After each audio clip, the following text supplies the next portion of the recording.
चलिए आज हम लोग सीखेंगे फ्रिज के इलेक्ट्रिकल सिस्टम के बारे में कि फ्रिज के अंदर जो इलेक्ट्रिकल सिस्टम होते हैं कौन कौन से इलेक्ट्रिकल भाग होते हैं, किनका क्या कार्य होता है, कैसे वो कार्य करते हैं, कितने प्रकार के होते हैं, उन सब के बारे में डिटेल में समझेंगे। पिछली वीडियो में हमने मैकेनिकल सिस्टम को समझा था कि फ्रिज के मैकेनिकल सिस्टम कौन होते हैं। देखिए फ्रिज को हमने दो सिस्टमों में बांट दिया। एक तो मैकेनिकल सिस्टम मतलब फ्रिज के जिन जिन भागों में गैस का संचार होता है उसे हमने मैकेनिकल सिस्टम कहते हैं, और दूसरा इलेक्ट्रिकल सिस्टम मतलब फ्रिज के जिन जिन भागों में इलेक्ट्रिक सप्लाई दिया जाता है, मतलब जिसमें वायरिंग किया जाता है, मतलब जिसको कार्य करने के लिए न्यूट्रल फेस यानी पावर की आवश्यकता पड़ती है, उसे इलेक्ट्रिकल सिस्टम कहते हैं। तो हम यहां इलेक्ट्रिकल सिस्टम पढ़ रहे हैं। हमने मैकेनिकल को अलग पढ़ा, इलेक्ट्रिकल को अलग समझे, अब दोनों को बाद में फिर एक में जोड़ देंगे, लेकिन अभी हम इलेक्ट्रिकल को यहां पे समझने जा रहे हैं। इलेक्ट्रिकल सिस्टम क्या होता है? फ्रिज के जिन जिन भागों में इलेक्ट्रिक सप्लाई दिया जाता है, मतलब जिसमें वायरिंग किया जाता है, मतलब जिसको कार्य करने के लिए न्यूट्रल फेस की आवश्यकता पड़ती है, उसे इलेक्ट्रिकल सिस्टम कहते हैं। इसके अंतर्गत आने वाले भाग देखिए क्या है, कंप्रेसर है, थर्मोस्टेट है, डोर स्विच है, बल्ब है, ओएलपी है, करंट रिले है। रिले में कई प्रकार के रिले हैं। इन सब के बारे में पूरा डिटेल में जानेंगे कि किसका क्या कार्य होता है, कैसे कार्य करता है। जैसे फ्रिज का दरवाजा खोलते ही ऑटोमेटिक बल्ब जल जाता है, दरवाजा बंद करने पे बल्ब बंद होता है, ये इलेक्ट्रिकल सिस्टम है। कंप्रेसर मोटर चलता है, ऑटोमेटिक शार्ट मार के स्टार्ट करता है उसको रिले, तो ये हमारा इलेक्ट्रिकल सिस्टम है। वैसे ही जैसे कूलिंग अधिक होने पर फ्रिज को हम 24 घंटे लगातार चला सकते हैं। जो हमारी फ्रिज होती है उसको हम 24 घंटे लगातार चला सकते हैं, और 24 घंटे लगातार चलाने का मतलब यह कि अगर उसकी फ्रिज अधिक कूलिंग कर रही है, हमारी अधिक ठंडा हो रहा है, जितना हम चाहते हैं उससे ज्यादा ठंडा हो रहा है, तो अपने आप बंद हो जाएगी। अगर ज्यादा कंप्रेसर मोटर चलते चलते गर्म हो गया तो भी अपने आप बंद हो जाएगी। यानी उसमें सुरक्षा के सारे समाधान लगे हुए हैं, कोई भी दिक्कत नहीं है। आप उसको चलाइए अनलिमिटेड, हमेशा के लिए चलाइए, कोई फर्क नहीं पड़ता। कभी मत बंद करिए, कोई फर्क नहीं पड़ता। अगर गर्म होगा तो भी बंद होगा, ज्यादा ठंडा होगा तो भी बंद होगा। हाँ, सारी सुविधाएं उसमें लगी हुई हैं। तो चलिए सबसे पहले बात करते हैं, सबसे पहला पार्ट हमारा है कंप्रेसर।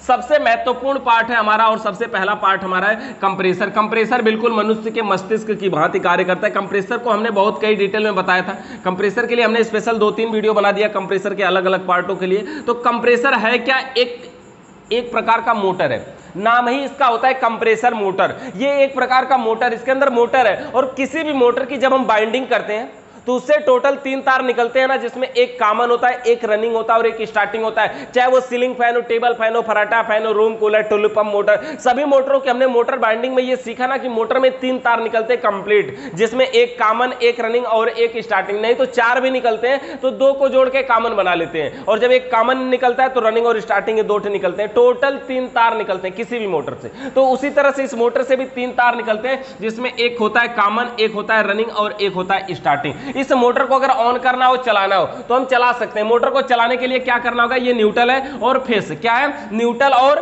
फेस। तो हमें क्या करना होगा? सबसे पहले न्यूट्रल के वायर को कंप्रेसर के कॉमन में जोड़ देंगे। हम पंखा में भी तो यही जोड़ते हैं ना, न्यूट्रल को कॉमन में ही जोड़ते हैं, लेकिन न्यूट्रल की जगह पे फेस या फेस की जगह पे न्यूट्रल हो जाए तो भी कोई दिक्कत नहीं होगी, जो कि हम हाउस वायरिंग में पढ़ चुके हैं इस बात को, है ना। तो न्यूट्रल के वायर को यहां कंप्रेसर के कॉमन में जोड़ेंगे, फेस के वायर को रनिंग में जोड़ेंगे, फेस के वायर को कंप्रेसर के रनिंग में जोड़ेंगे, और रनिंग से स्टार्टिंग में एक थे अलग से तार लेके, एक तार लेंगे छोटा सा, और रनिंग से स्टार्टिंग में ऐसे ही शार्ट मारेंगे। चाहे तो पेचकस वगैरह से भी मार सकते हैं, सावधानी बरतना कि ऊपर से नीचे को ना मारा जाए, नहीं तो ये न्यूट्रल फेस मारा जाएगा तो शार्ट ही हो जाएगा।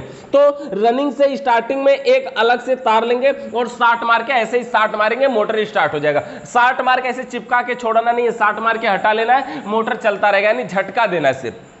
तो कंप्रेसर में 3 पिन है। कंप्रेसर एक ऐसा भाग है जो मैकेनिकल और इलेक्ट्रिकल दोनों। मैकेनिकल क्यों है? क्योंकि जब ये कंप्रेसर मोटर स्टार्ट हो जाता है ना, तो इसमें 3 पाइपें होती हैं, ऐसे पाइपें निकली होती हैं, और क्या करता है, ये एक पाइप से गैस को खींचता है, एक तो बंद रहती है, एक पाइप से हवा को खींचता है और दूसरी से फेंकता है। तो मतलब इसमें गैस का संचार भी होता है। तो कंप्रेसर में गैस का संचार होता है, इसलिए ये मैकेनिकल सिस्टम है। और कंप्रेसर में इलेक्ट्रिक सप्लाई दिया जाता है, मतलब वायरिंग किया जाता है, मतलब इसको कार्य करने के लिए न्यूट्रल और फेस की आवश्यकता पड़ती है, इसलिए ये इलेक्ट्रिकल सिस्टम है। और चालू करने का तरीका क्या है? न्यूट्रल को डायरेक्ट कॉमन में, फेस को डायरेक्ट रनिंग में, और रनिंग से स्टार्टिंग में एक तार लेके शार्ट मारेंगे, कंप्रेसर मोटर हमारा स्टार्ट हो जाएगा। ये हमारा इसको स्टार्ट करने यानी चालू करने का बेसिक नॉर्मल तरीका है। तो इस प्रकार से हम कंप्रेसर मोटर को चला सकते हैं। अच्छा, कंप्रेसर को चालू करने के बाद देखिए कंप्रेसर मोटर हमारा क्या करेगा, कंप्रेसर अगर चलने लगा तो आप ये समझ सकते हैं पूरी फ्रिज हमारी ठंडा करने लगी, पूरी फ्रिज, क्योंकि ये मैकेनिकल सिस्टम में समझ चुके हैं कि कंप्रेसर के डिस्चार्ज लाइन से गैस निकल के कंडेंसर में जाती है, फिर वहां से फिल्टर में आती है, फिर कैपिलरी ट्यूब में आती है, फिर एवापोरेटर में आती है और फिर से आती है सक्शन लाइन में, यानी इसमें गैस की क्रियाएं सेम होती रहती हैं। तो चलने वाला भाग क्या है,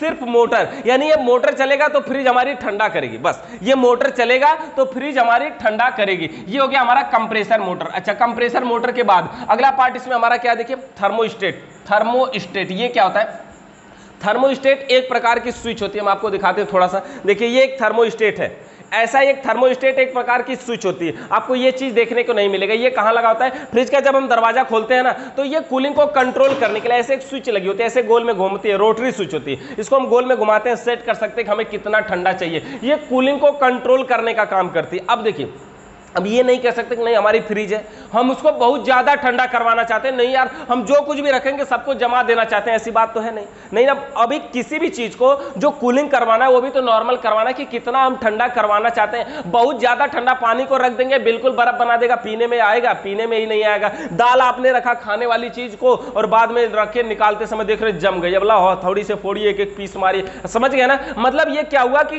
कूलिंग भी हमें अगर करवानी है तो सीमित करवानी है, असीमित नहीं कि नहीं जितना मर्जी हो ठंडा करे, तो कूलिंग को कंट्रोल करवाना होगा। और कंट्रोल करवाने के लिए हम क्या लगाते हैं, एक स्विच है जिसका नाम है थर्मोस्टेट स्विच। ये क्या करेगी, जैसे ही फ्रिज चलते चलते ज्यादा ठंडा होगी तुरंत कहेगी रुको रुको, तुरंत क्या करेगी, उसको रोक देगी, बंद कर देगी। फ्रिज थोड़ी देर बंद रहेगी, जैसे ही टेम्परेचर फिर से नॉर्मल आएगा, नॉर्मल आएगा मतलब सामान्य आएगा, मतलब कम होगा, जैसे ही कम होगा फिर से चालू कर देगी, चलो अब थोड़ी देर के लिए फिर से चलो, चलती रहेगी फ्रिज चलती रहेगी, फिर से जैसे ही कूलिंग अधिक होगा तुरंत अपने आप बंद कर देगी, मतलब अपने से बंद करेगी अपने से चालू करेगी। ये क्या, ये थर्मोस्टेट स्विच, थर्मोस्टेट का पूरा नाम है थर्मोस्टेट। एक प्रकार की स्विच होती है, मतलब बटन होती है जो ऑटोमेटिक काम करती है, कूलिंग को कंट्रोल करने का कार्य करती है। अब देखिए थर्मोस्टेट स्विच होती कैसी है, अगर हम यहाँ पे चित्र में बना के दिखाएं और कार्य कैसे करती है, दोनों चीज यहाँ पे आपको क्लियर हो जाएगा कि ये कैसे कार्य करती है और होती कैसे। देखिए एक थर्मोस्टेट स्विच ये है, चित्र के अनुसार हम यहाँ पे थोड़ा सा बड़ा बना रहे हैं। थर्मोस्टेट स्विच के पीछे इसमें तार जोड़ने के लिए दो पॉइंट होते हैं, देखिए एक पॉइंट इधर है और ये दूसरा पॉइंट है, एक पॉइंट यहाँ पे है और यहाँ है दूसरा पॉइंट। इसमें क्या करना है, ये दोनों पॉइंट तार जोड़ने के लिए। तो कोई भी स्विच हो जो हमारी नॉर्मल बोर्ड की ही बटन है, कोई भी बोर्ड वाले बटन ले लीजिए, उसमें भी तार जोड़ने के लिए दो ही पॉइंट होते हैं ना, एक से इन और दूसरे से आउट करवाते हैं और किसी से इन किसी से आउट करवा सकते हैं। यह एक स्विच की बात है ना, बटन की बात है ना। तो थर्मोस्टेट में यहाँ पे देखिए दो पॉइंट होते हैं और ये एक में इन और दूसरे में आउट करवाने वाला हो गया। और देखिए थर्मोस्टेट के पीछे ऐसे एक पतली सी पाइप निकली होती है जिसको हम बोलते हैं कि ये थर्मोस्टेट की पूंछ है। अब देखिए इसमें एक थर्मोस्टेट की पूंछ है, इसको हम बोलते हैं। ये थर्मोस्टेट की पूंछ में होता क्या है, इसके अंदर थर्मोस्टेट की पूंछ के अंदर एक गैस होती है जिसका नाम होता है SO2, मतलब सल्फर डाइऑक्साइड। SO2 यानी सल्फर डाइऑक्साइड एक गैस होती है और इस गैस की क्वालिटी क्या होती है, ये हल्का सा कूलिंग पाके बहुत जल्दी ठंडा हो जाती है और थोड़ी सी गर्मी पाके बहुत जल्दी गर्म भी हो जाती है। मतलब समझ गए ना, हल्का सा जब कूलिंग पाती है, ठंडक पाती कहीं से, जल्दी से ठंडा हो जाती है, नॉर्मल हो जाती है, और जैसे ही थोड़ी सी गर्मी पाती है तुरंत एकदम गर्म हो जाती है, मतलब बहुत अधिक गर्म हो जाती है। समझ गए, तो ये हल्का सा कूलिंग पाने पर बहुत अधिक ठंडी हो जाती है और थोड़ी सी गर्मी पाके बहुत अधिक गर्म भी हो जाती है, SO2 यानी सल्फर डाइऑक्साइड गैस। अब देखिए ये थर्मोस्टेट स्विच के दोनों पॉइंट, एक से इन दूसरे से आउट करवाना है। जैसे मान लीजिए अभी हम यहाँ पे एक बल्ब लगा के एग्जांपल के रूप में समझ रहे हैं, ये न्यूट्रल है, ये फेस है, अगर हम दोनों जोड़ दें तो बल्ब जलेगा, जलेगा ना। एक तार को तोड़ देते हैं, सीरीज बन गया, एक तार को एक पर रखते हैं, दूसरे को दूसरे पर रखते हैं।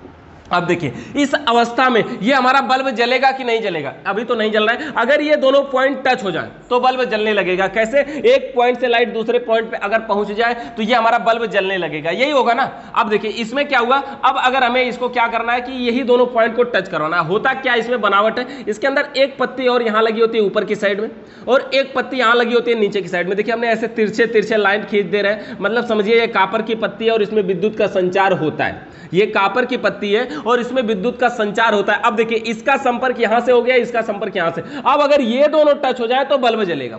अब देखिए इसी बल्ब की जगह पे फ्रिज में क्या लगा होता है, कंप्रेसर, यानी कि यहां समझिए कि अगर बल्ब जल रहा है तो मतलब कंप्रेसर चल रहा है। अगर यहां बल्ब जल रहा है इसका मतलब यह हुआ कि कंप्रेसर मोटर हमारा चल रहा है।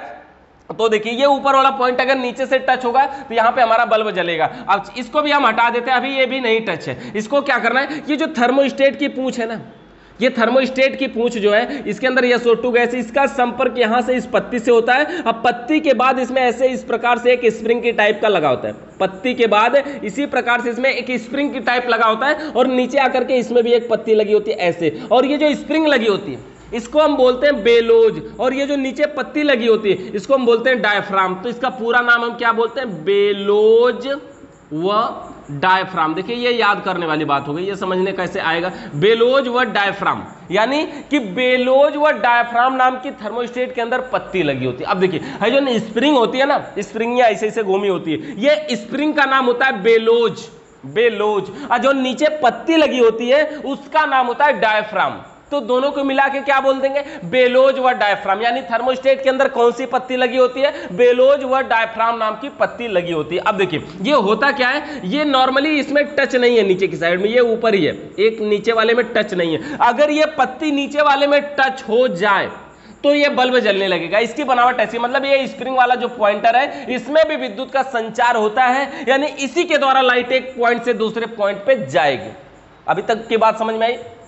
थर्मोस्टेट एक स्विच है, इसमें क्या है, ये दो पॉइंट है तार जोड़ने के लिए, एक से इन और दूसरे से आउट करवाना। थर्मोस्टेट के पीछे ये थर्मोस्टेट की पूंछ है, इसके अंदर एक गैस है SO2, इसकी क्वालिटी होती है हल्का सा कूलिंग पाने पे बहुत अधिक ठंडी हो जाती है और थोड़ी सी गर्मी पाकर जल्दी से गर्म भी हो जाती है। इसका संपर्क अंदर से होता है यहाँ बेलोज और डायफ्राम नाम की पत्ती से, और देखिए यहाँ पे एक पॉइंटर होता है, अगर ये टच हुआ तो बल्ब जलेगा, टच नहीं हुआ तो बल्ब नहीं जलेगा, मतलब टच हुआ तो कंप्रेसर चलेगा, टच नहीं हुआ तो कंप्रेसर नहीं चलेगा। होता क्या, ये नॉर्मली मान लीजिए अब इसको ऑन कर दिया गया तो ये टच है, टच है तो ये बल्ब जल रहा है, मतलब यहाँ पे मोटर चल रहा है। अब ये कट कैसे करेगा? ज्यादा ठंडा होगी तो इसको पता कैसे चलेगा? हाँ फ्रिज ज्यादा ठंडा हो गई, बंद कर दो भाई।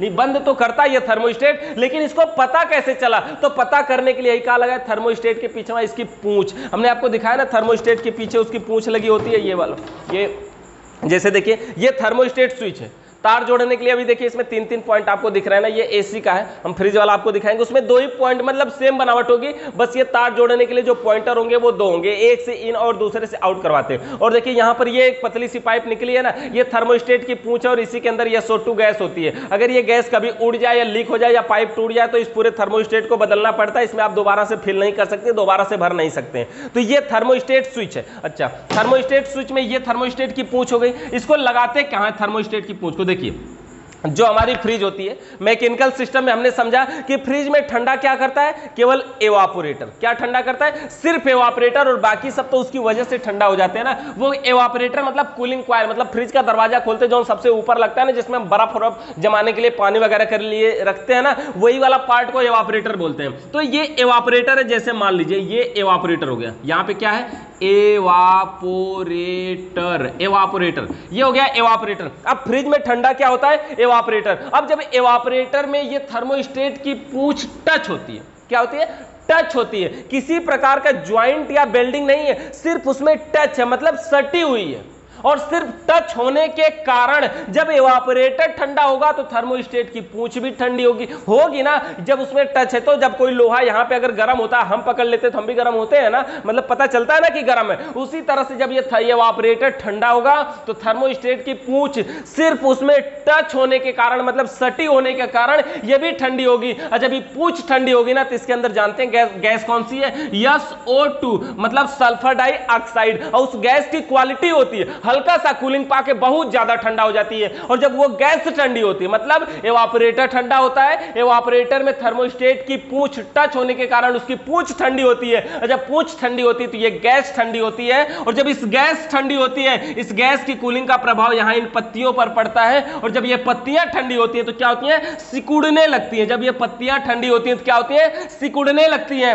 और जब ये पत्ती ऐसे सिकुड़ती है ना तो ये ऊपर की साइड में उठती है, और ऊपर उठती है तो ये नीचे से पॉइंट छोड़ देती है। जब नीचे से पॉइंट छोड़ देगी तो यहां पे सप्लाई इधर से जाना बंद हो जाएगी और कंप्रेसर मोटर हमारा बंद हो जाता है। और जैसे ही टेंपरेचर सामान्य होगा, नॉर्मल होगा थर्मोस्टेट की पूंछ में, फिर से क्या होगा? ये स्प्रिंग धीरे धीरे नीचे आएगी, पत्ती भी धीरे धीरे नीचे आएगी, और आते आते एक समय ऐसा आएगा कि फिर से आकर के निचले पॉइंट में ऐसे टच हो जाएगी। और जैसे ही टच होगी कंप्रेसर मोटर हमारा फिर से स्टार्ट हो जाएगा, यानी कि सप्लाई ये यहां से आउट करने लगेगा और ये मोटर चालू हो जाएगा। और फिर से वही क्रिया, एवापोरेटर अधिक ठंडा हुआ या अधिक ठंडा हुआ तो फिर क्या होगा, ये थर्मोस्टेट की पूंछ टच होने के कारण ठंडी होगी, पूंछ होगी ठंडी तो इसके अंदर की गैस या CO2 ठंडी होगी, वो गैस ठंडी होगी तो उसका प्रभाव इन स्प्रिंग पर पड़ेगा, स्प्रिंग पे पड़ेगा तो स्प्रिंग सिकुड़ेगी, सिकुड़ेगी तो ये पॉइंट छोड़ेगा, ये पॉइंट छोड़ेगा, सप्लाई कट हो जाएगी, कट हो जाएगी तो मोटर बंद हो जाएगा और फिर टेंपरेचर धीरे धीरे अच्छा कंप्रेसर मोटर जब बंद हो जाएगा तो मतलब समझिए पूरी फ्रिज बंद हो जाएगी, गैस का संचार रुक जाएगा, फ्रिज ठंडा नहीं करेगी, नॉर्मल हो जाएगा, सब कुछ नॉर्मल हो जाएगा धीरे धीरे जब फ्रिज नहीं चल रही है। इसका मतलब एक फ्रिज ही नहीं चलेगी। इस टाइम में अगर आप फ्रिज का दरवाजा खोलेंगे तो बल्ब वगैरह जलेंगे, लेकिन बस कंप्रेसर मोटर बंद है। ये थर्मोस्टेट अगर कट करेगा तो सिर्फ कंप्रेसर मोटर बंद होगा, हमारा बल्ब वगैरह नहीं बंद होगा, तो कंप्रेसर मोटर बंद होगा। तो ये हो गया हमारा अच्छा थर्मोस्टेट स्विच के बारे में समझ में आएगा ना।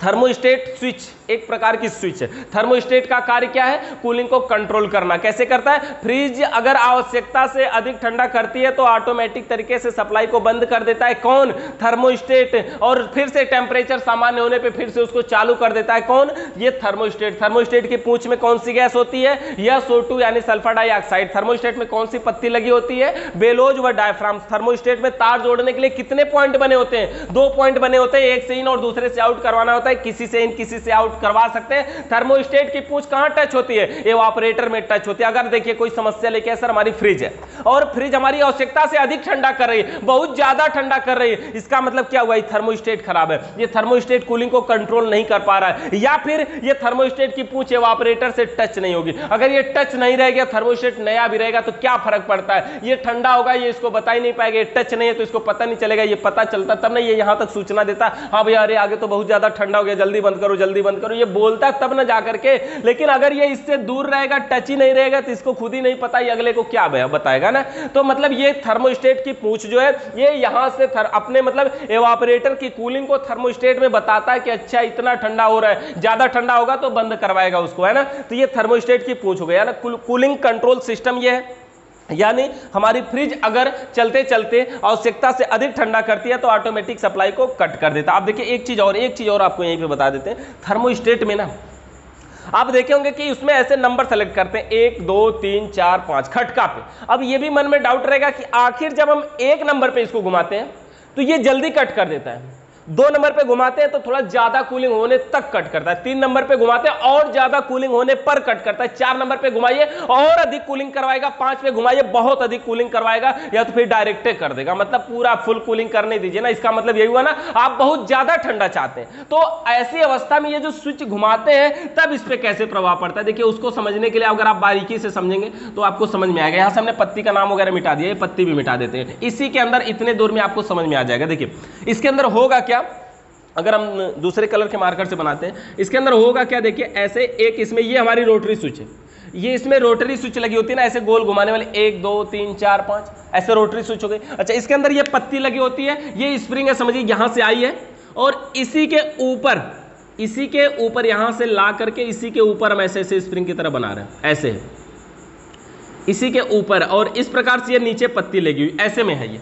अब देखिए होगा क्या, मान लीजिए कि ये इसमें टच नहीं है और ऑफ के पोजीशन पे, मतलब बंद है, टच नहीं है, बंद है। अब जैसे इसको हम पहली खटका घुमाएंगे, आपको लगता नहीं कि पहली खटका घुमाएंगे तो ये नीचे पत्ती आएगी कि नहीं आएगी, ये वाली अगर इसको स्प्रिंग को नीचे लेके आएगा, और जब नीचे लेके आएगा देखिए मतलब मान लीजिए यहां से ये ऐसे लगा हुआ कि ये इसको नीचे दबाते जाएगा, और जब ये नीचे लेके आएगा तो क्या होगा, ये आकर के इसमें टच हो जाएगा, और टच कितना होगी, थोड़ा सा टच होगी ना। तो जब ये थोड़ा सा टच होगी, फिर जब अधिक कूलिंग होगा तो जब यहां से पत्ती सिकुड़ेगी तो थोड़े से सिकुड़ेगी तो ये कट हो जाएगा।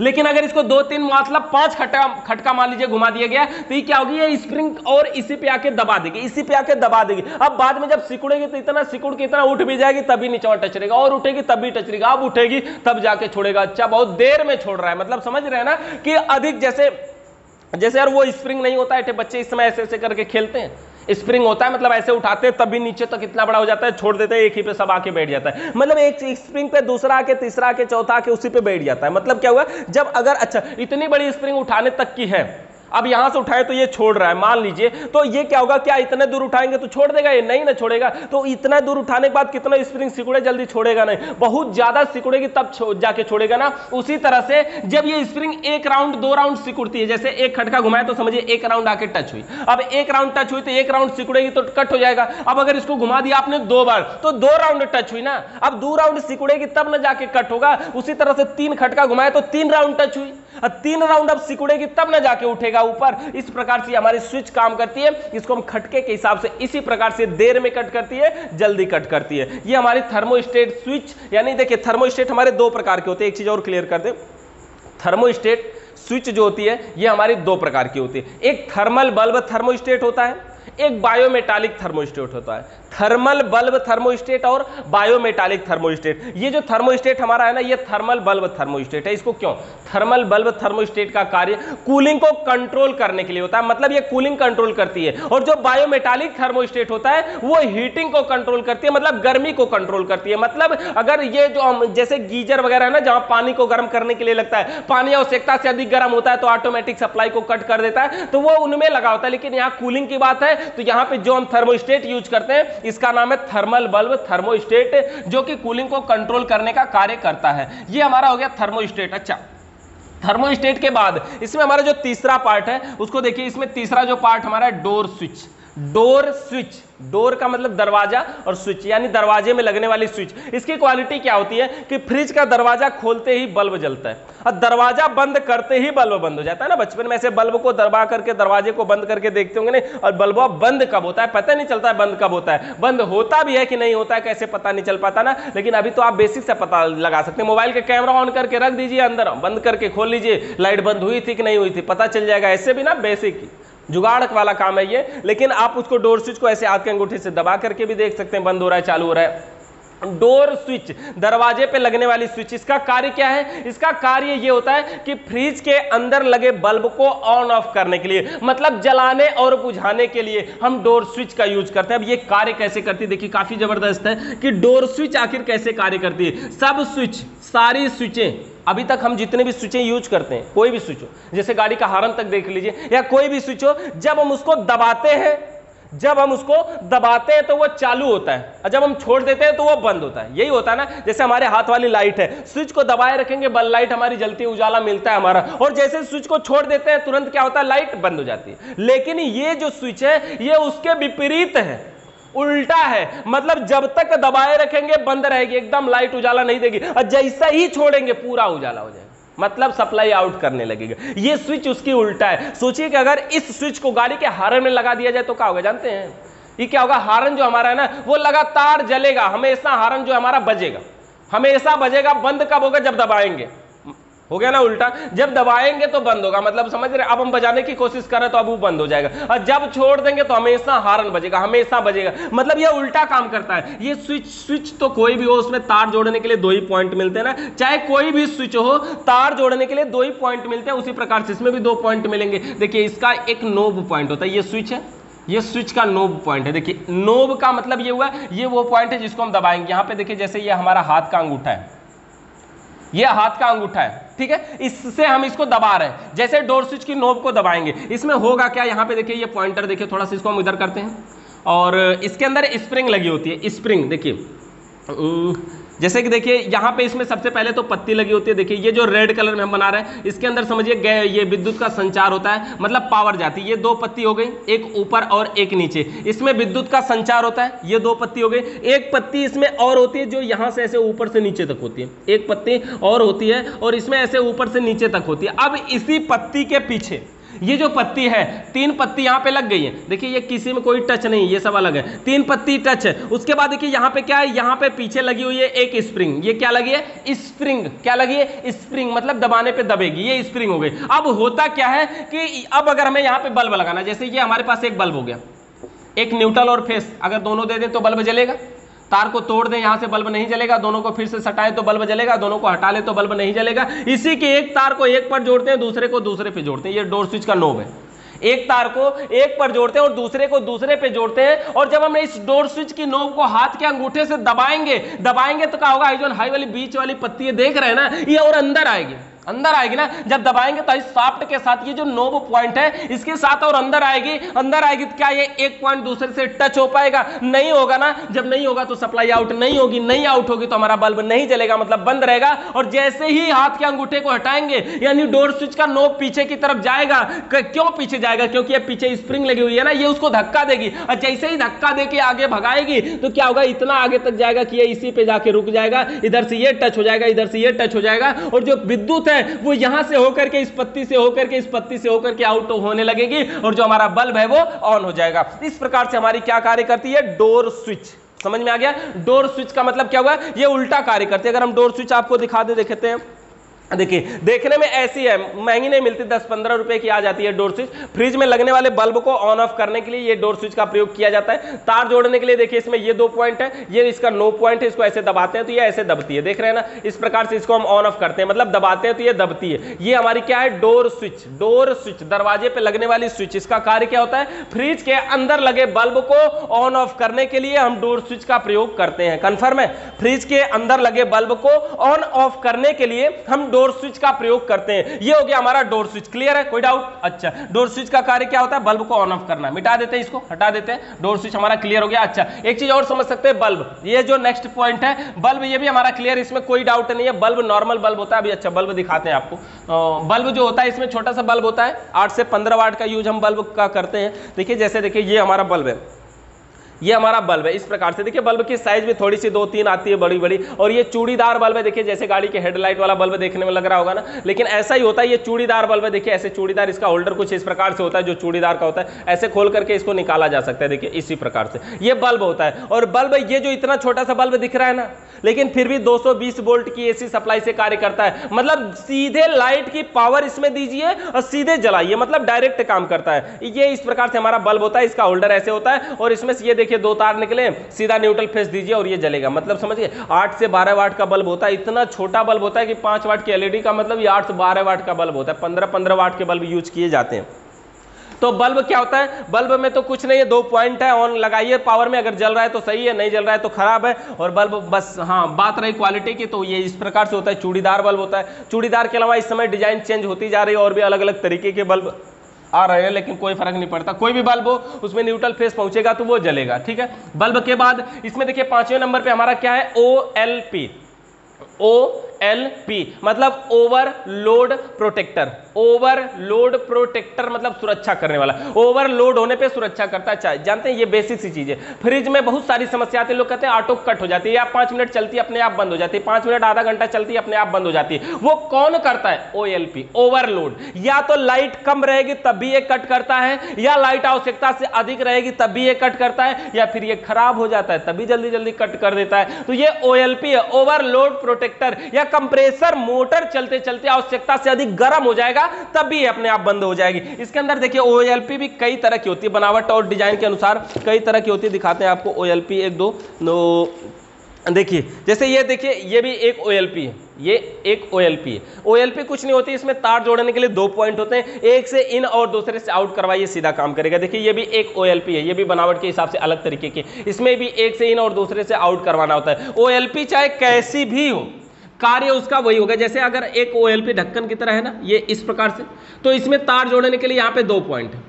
अब एक से इन करवा लीजिए, दूसरे से आउट करवा लीजिए। जैसे यहाँ से ये फेस की सप्लाई गई और यहाँ से आउट करवा के ये कंप्रेसर मोटर में जोड़ दिया गया। अब देखिए कंप्रेसर मोटर की ये कॉमन रनिंग स्टार्टिंग है, कॉमन रनिंग स्टार्टिंग, कॉमन में जोड़ दिया गया। अब ये करता क्या है, ये हीटिंग को कंट्रोल करता है। अब सोचेंगे ये कंप्रेसर यहाँ है, OLP यहाँ है, गर्म ये यहाँ होगा, इसको कैसे पता चलेगा? ये दूर नहीं होता है, उसके करीब होता है। जो छोटी वाली OLP थी ना, एक तो ये इसी पे लगती है, लेकिन ये जो ऐसे ढक्कन की तरह OLP थी, ये थोड़ी सी दूर लगती है। लेकिन कितना दूर लगती है, ये इसमें से तार, ये जो दूसरा तार कॉमन में लगाने के लिए है ना, ये OLP में लगा हुआ साथ में मिलता है। तो इसका मतलब ये हुआ कि ये ज्यादा दूर नहीं। जैसे बस समझिए कंप्रेसर है तो जस्ट उसके बगल में यहाँ पे OLP लगी, कंप्रेसर के जस्ट बगल, मतलब कंप्रेसर के लगभग करीब ही होती है, लेकिन यहीं से थोड़ा सा तार निकला होता है, उसमें थोड़ा सा तार वो OLP के साथ में ही मिलता है। खरीदने नहीं जाएंगे तो ही तार मिलेगा। अभी हमने आपको दिखाया था ना, ये कहाँ गया,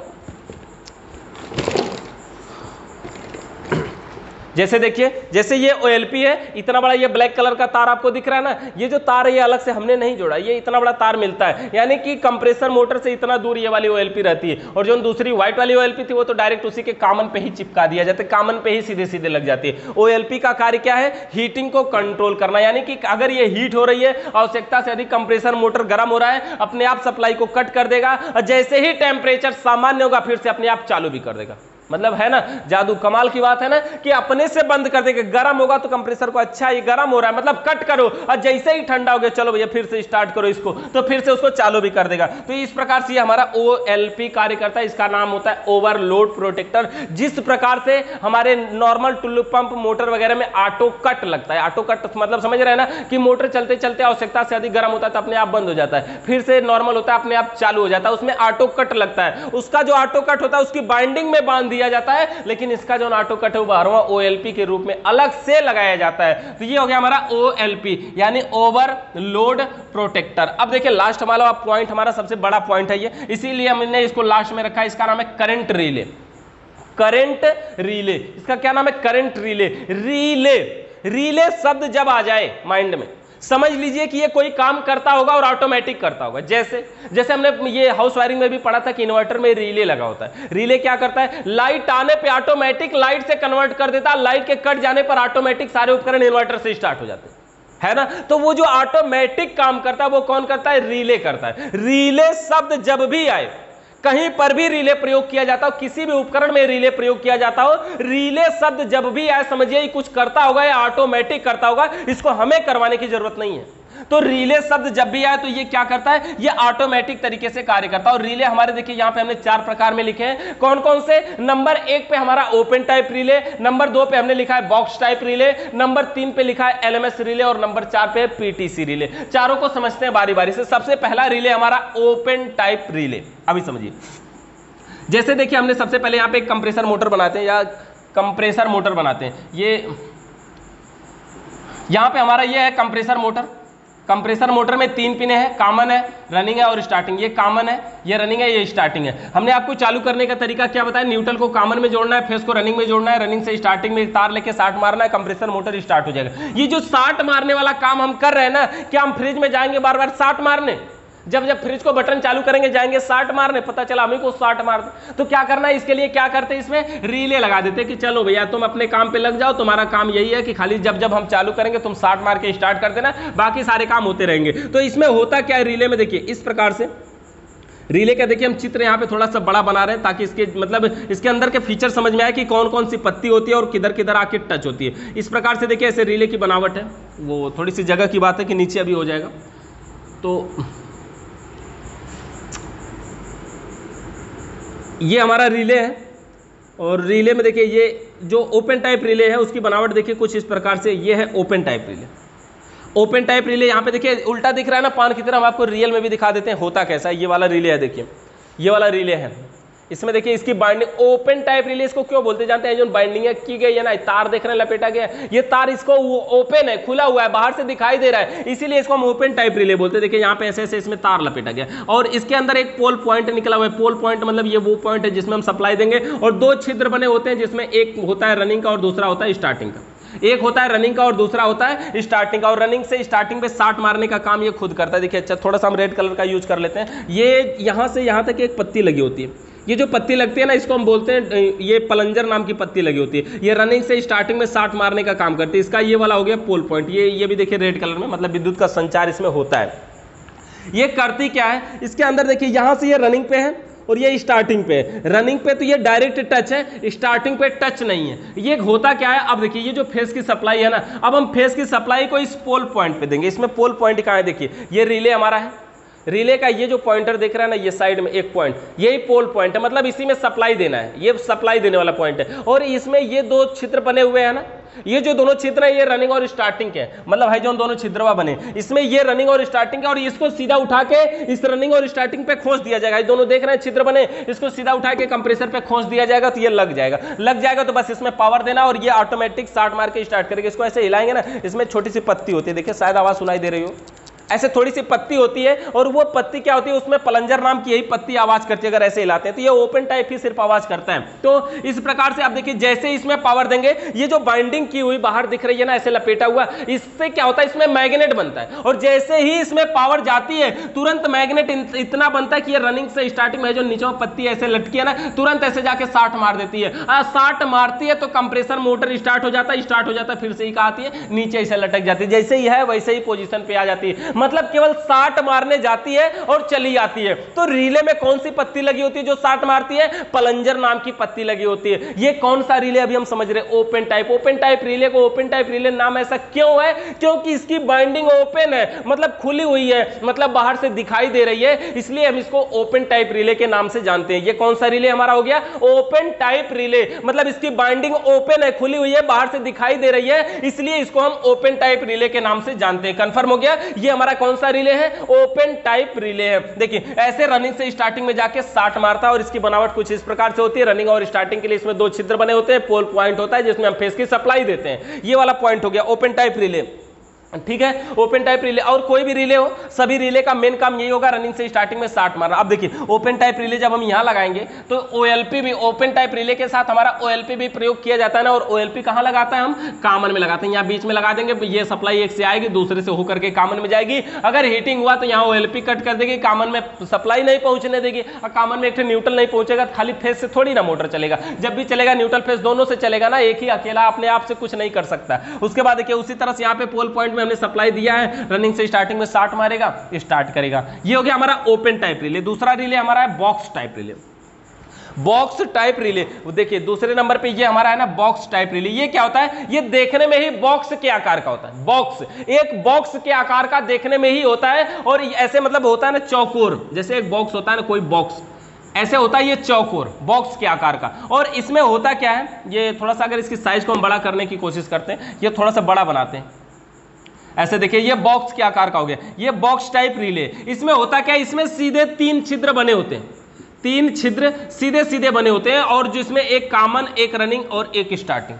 अब सोचिए, तो कनेक्शन इसका और भी आसान है। और सबसे बड़ी बात बता दें, इसका जमाना खत्म हो गया। बॉक्स टाइप रिले का यूज अब कहीं पे नहीं हो रहा है, और हमारे पास है, हम आपको दिखा देते हैं। देखिए जैसे ये है बॉक्स टाइप रिले, देखने में ऐसा है, बॉक्स के आकार का है ना। और इसमें ये 3 छिद्र सीधा सीधा बने हुए, कॉमन है, रनिंग और स्टार्टिंग है। 3 छिद्र बने हुए, एक का नाम है कॉमन, दूसरे का नाम है रनिंग, तीसरे का नाम है स्टार्टिंग। कोई कॉमन, रनिंग, स्टार्टिंग को कोई फर्क नहीं है, लेकिन इसमें अलग अलग भी आते हैं। इसको चेकिंग करने का तरीका हम लोग आगे समझेंगे। ये जितने भी इलेक्ट्रिक पार्ट है ना, ये खराब है कि सही है, इन सब की चेकिंग हम आगे समझेंगे नेक्स्ट वीडियो में। अभी हम यहाँ पे क्या समझ रहे हैं, ये काम कैसे करते हैं। तो ये जो है, इसमें कॉमन, रनिंग और स्टार्टिंग 3 पिने हैं। और ऊपर की साइड में देखेंगे ये 2 पॉइंट है तार जोड़ने के लिए, जिसमें हम एक में न्यूट्रल और एक में फेज जोड़ते हैं। किसी में न्यूट्रल फेज जोड़िए, कंप्रेसर के कॉमन में खोस दीजिए, मोटर सीधा स्टार्ट हो जाएगा।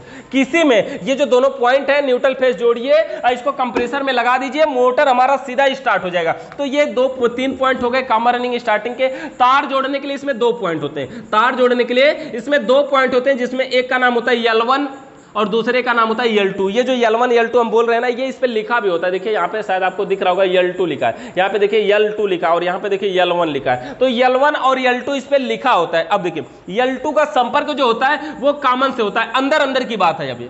और L1 का संपर्क जो होता है वो रनिंग से होता है, ये भी अंदर अंदर की बात है। मतलब हमें पीछे सिर्फ 2 पिनें दिखती हैं, जिसमें हमें सप्लाई देना है और इसको सीधा लगा देना है। तो L2 का संपर्क कॉमन से होता है, L1 का संपर्क रनिंग से होता है। रनिंग से स्टार्टिंग में 60 मारने के लिए इसमें अंदर प्लंजर नाम की पत्ती लगी होती है, तो हमें कोई तामझाम करने की जरूरत नहीं पड़ती है। बस हम क्या करते हैं, सीधा न्यूट्रल फेज दीजिए, कंप्रेसर में खोस दीजिए, मोटर स्टार्ट हो जाएगा, यानी सिर्फ 2 पिनों से। लेकिन काम कैसे करता है ये जानने के लिए हमें भी जरूरत पड़ती है ना।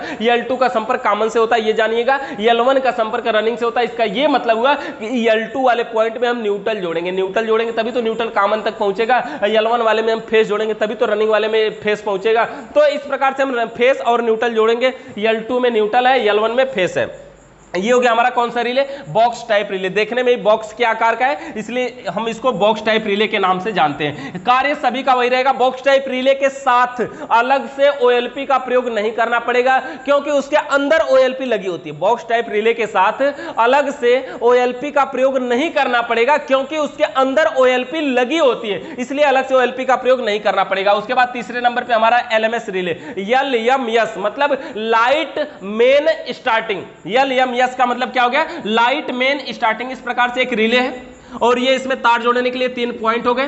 तार जोड़ने के लिए 3 पॉइंट हो गए। इसी पॉइंटों का नाम होता है, एक का नाम होता है L, दूसरे का नाम होता है M, तीसरे का नाम होता है S। Light main starting. इसमें भी तार जोड़ने के लिए जैसे पॉइंटों की सप्लाई की बात करें तो ये फेस है, फेस को इसमें क्या किया जाता है, यल वाले पॉइंट में दिया जाता है, मतलब लाइट, यल का मतलब ही हो जाता है लाइट, इसमें सप्लाई चाहिए। यम है और यस है, यम वाले को रनिंग में, यस वाले को स्टार्टिंग में जोड़ देते हैं, यम वाले को रनिंग में मेन में, यस वाले को स्टार्टिंग में जोड़ देते हैं। होता क्या है, यल वाला यम से अंदर अंदर डायरेक्ट होता है।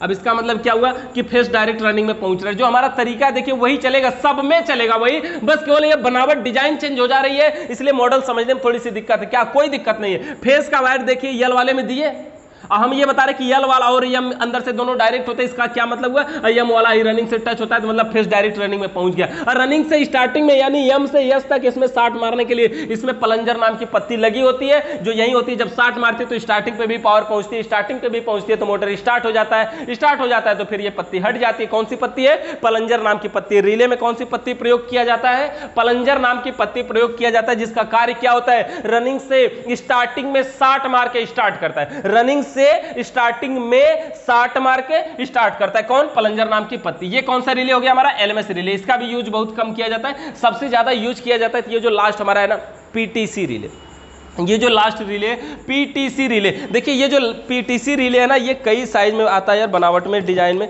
दिखाते हैं आपको, 3-4 साइज के अलग अलग हैं ये, और देखते हैं, कोशिश करते हैं। देखिए इसके अंदर साइज का मतलब क्या है, ये सब देखने में एक जैसे हैं, सब के सब। देखिए हमने कई हमारे हाथों में, तो सब के सब देखने में एक ही जैसे हैं, और इसमें क्या क्या डिफरेंट है वो हम आपको अभी दिखाते हैं। और देखिए, अच्छा यार देखिए इसके अंदर पिने जो है ना तार जोड़ने वाली, इसमें डिफरेंट है।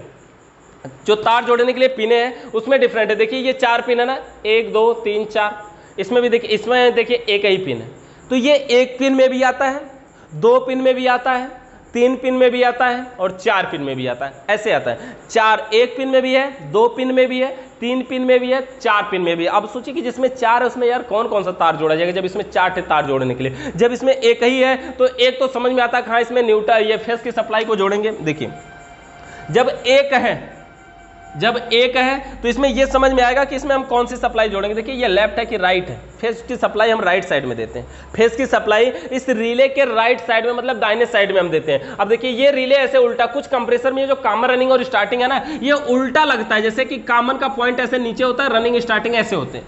कंप्रेसर में सब में ऐसा नहीं कि एक ऊपर रहेगा एक ऐसे दाहिने बाएं, नहीं, कुछ में नीचे एक रहेगा, ऊपर 2 रहेंगे ऐसे। तो ये ऐसे सिचुएशन में क्या होता है, देखिए इसका जो छिद्र होता है, ये जो रनिंग स्टार्टिंग में लगता है, वो देखेंगे कि एक तरफ होता है, जैसे इसमें देखिए नीचे, और इसमें लिखा भी यम और यस, ये सबसे नीचे है ना। तो अगर हम ऐसे लगाएंगे, अगर मान लीजिए इस वाले में हम इस प्रकार से लगा दें, तो ये जो नीचे की बॉडी जगह ज्यादा है, तो ये क्या करेगा, कॉमन वाले को डिस्टर्ब करेगा। ये नजदीक ना होता है यार, ऐसे ही इतना ही दूर पे होता है ना। अब आप इसको लगा देंगे तो रनिंग स्टार्टिंग को ढक लेगा।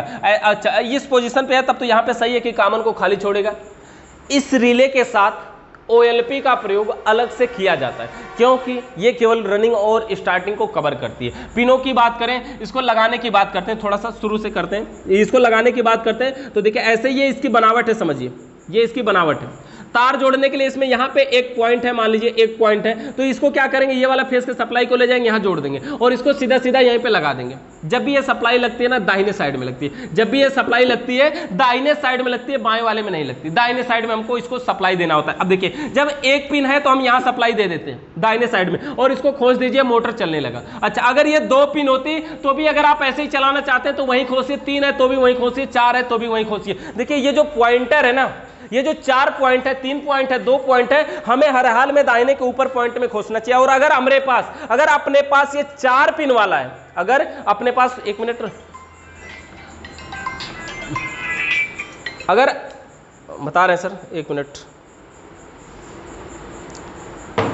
अगर अपने पास 4 पॉइंट वाला है, मतलब जिसमें तार जोड़ने के लिए 4 पिन है, तो हम उसका यूज कहीं पर भी कर सकते हैं। अगर 4 पिन वाला है तो उसका यूज कहीं पर भी कर सकते हैं। कहीं पे यूज करने का मतलब क्या हुआ कि किसी भी फ्रिज में, और उसमें कितने पिन वाले की जरूरत है वो बात नहीं, 4 का हम यूज कहीं भी कर सकते हैं, लेकिन 1 वाले का यूज हम हर जगह, या 2 वाले का या 3 वाले का हम हर जगह नहीं कर सकते। जैसे इसमें अगर ये पिन यहाँ पे बनी हुई है तब तो ठीक है, लेकिन अगर यही पिन हम यहाँ पे होती तो इस वाले कंप्रेसर में हम इसका यूज नहीं कर पाते। कब, तब हम इसका यूज कहाँ पे करते, इसका यूज हम ऐसे कंप्रेसर में करते जिस कंप्रेसर की पिने ऐसे होंगी, मतलब 2 पिन ऊपर की साइड में है, 1 पिन नीचे है, 2 पिन यहाँ पे ऊपर की साइड में है और 1 पिन नीचे की साइड में। अगर इस अवस्था में है तब हम इस कंप्रेसर का यूज करते हैं, क्योंकि अब हम इस रिले को लेके जाएंगे और ऐसे लगाएंगे, इस रिले को ले जाकर के इस प्रकार से लगाएंगे, देख रहे हैं ना। तो ये इसका पॉइंटर ये ऊपर उठ गया, मतलब ये ऊपर की साइड में ही लगाना है, ये भी समझ गए कि ये ऊपर की साइड में ऐसे लगाना है, तो यहां पे हम ले लगाए। अब जब दो पिनें होती हैं, जिसमें दो पिन है उसमें तो उसका यूज हम यहां और यहां दोनों जगह पे कर सकते हैं। जिसमें तीन पिन है उसके साथ हम कैपेसिटर भी लगा सकते हैं, लेकिन कैपेसिटर किसी एक पोजीशन में लगाते हैं। जैसे यहां पे तीन पिन हो गए, तो हम यहां पे अगर इसी में लगाना है तो इसमें हम लगा सकते हैं, यहां पे सप्लाई देंगे, इन दोनों में कैपेसिटर जोड़ेंगे, मतलब कंडेंसर जिसको लोग बोलते हैं ना, जो फैन में प्रयोग किया जाता है, उसी का नाम कैपेसिटर।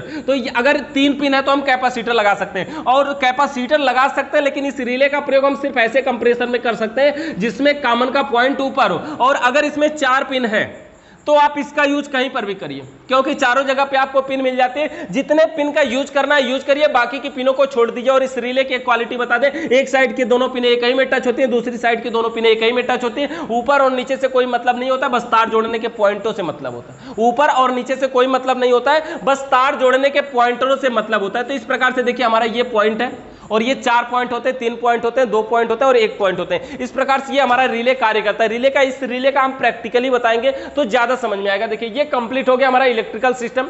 ये फ्रिज के वो भाग है जिसमें हम इलेक्ट्रिक सप्लाई देते हैं, जिसका हम वायरिंग करते हैं, वो भी सिंगल डोर के, सिंगल डोर रेफ्रिजरेटर के। डबल डोर रेफ्रिजरेटर के इलेक्ट्रिकल भागों के बारे में हम लोग नेक्स्ट या आगे अभी समझेंगे। पहले हम लोग सिंगल एक कंप्लीट करते हैं, सिंगल डोर फ्रिज, उसके बाद डबल डोर फ्रिज करेंगे, उसके बाद इन्वर्टर फ्रिज करेंगे। तो इस प्रकार से ये हमारा कंप्लीट होता है इलेक्ट्रिकल सिस्टम। किसी भी प्रकार का इलेक्ट्रिकल सिस्टम में डाउट हो तो आप चाहें तो एक बार वीडियो को फिर से प्ले करके देखिएगा। किसी भी प्रकार का सवाल या सुझाव है तो आप हमारे व्हाट्सएप पे मैसेज करिए 9511141990। हमारा दूसरा YouTube channel MI technical blog को भी सब्सक्राइब करिए। वीडियो देखने के लिए बहुत बहुत धन्यवाद।